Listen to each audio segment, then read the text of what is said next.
বাবুর্চিদের ফিরনিও হার মানবে। এভাবে রান্না করলে সবাই চেটেপুটে খেয়ে ফেলবে। আমরা প্রতি বছরই ঈদ কোরবানি আসলে এভাবে বড় পাতিলে ফিরনি রান্না করে থাকি। আর এতটাই মজা যে বাবুর্চিদের হাতের ফিরনি এখানে ফেল হয়ে যায়। আসসালামু আলাইকুম। আমি এখানে 1 কেজি চালের ফিরনি রান্না করব। পোলাওর চাল নিয়েছি 1 কেজি চাল। এখানে আমি দারচিনি, এলাচ এগুলো দিয়ে দিলাম, আর পরিমাণ মতো কিছুটা লবণ। দেখেছি ছোট পাতিলে সেদ্ধ করা যাবে না, এই জন্য আগেই বড় ডেকচির ভিতরে চাল দিয়ে দিলাম। এখন এটার ভিতরে আগে চালটা একদম ফুটিয়ে নিতে হবে। অন্যদিকে আমি ফিরনি রান্না করার জন্য এখানে আমি গুঁড়া দুধ নিয়েছি 1 কেজি প্যাকেট দুটো। এটা আমি ডিপ্লোমা দুধ নিয়েছি।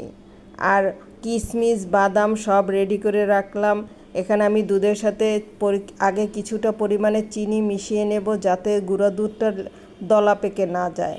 আর অন্যদিকে আমি 10 কেজি লিকুইড দুধ, এটাকে জাল করতে করতে একদম লাল করে ফেলবো। আমার চালটা কিন্তু প্রায় সেদ্ধ হয়ে আসছে 1 ঘন্টা পরে, এই যে একটু গলা গলা ভাব। আর এখানে কিন্তু আমি চিনি মিশিয়েছি এই গুঁড়া দুধের সাথে। প্রথমে 1 কেজি আন্দাজ চিনি আমি এই গুঁড়া দুধের সাথে মিশিয়ে নিলাম। এখন আমি অল্প অল্প করে চালের সাথে দুধটাকে মিশাতে থাকবো। একত্রে দিলে হয়তো দলা পেকে যাবে, এই জন্য এরকমের অল্প অল্প করে মিশাতে হবে। সব গুঁড়া দুধই আমি এভাবে করে মিশিয়ে নিয়েছি ফিরনির সাথে। কালারটা কতটা ইয়ামি হয়েছে। এখন আমি ওই যে লিকুইড দুধ জাল করে রেখেছিলাম সেটা পুরাটাই আমি দিয়ে দেব। এখন আর কোনো নাড়া মিশ দেওয়া যাবে না, অনবরত নাড়তে হবে, নিচে লেগে যাবে, আর ঘনও বানাতে হবে।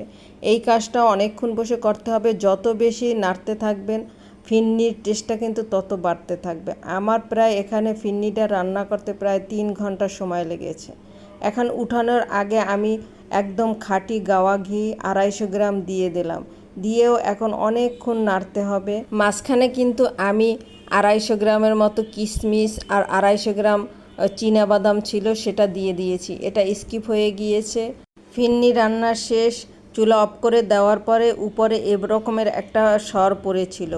এই সরটাকেও এখন ফিরনির সাথে খুব ভালো করে মিশিয়ে দিতে হবে, তাহলে ফিরনির টেস্টটা আরও বেড়ে যাবে, আর কালারটাও খুব সুন্দর আসবে। এই যে দেখেন আমার ফিরনির কালারটা কত ইয়ামি হয়েছে। 1 কেজি চালের জন্য কিন্তু দুধ যথেষ্ট পরিমাণে ছিল।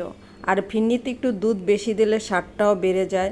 চিনি আপনারা কম বেশি আপনাদের পছন্দ মতো দিয়ে নেবেন।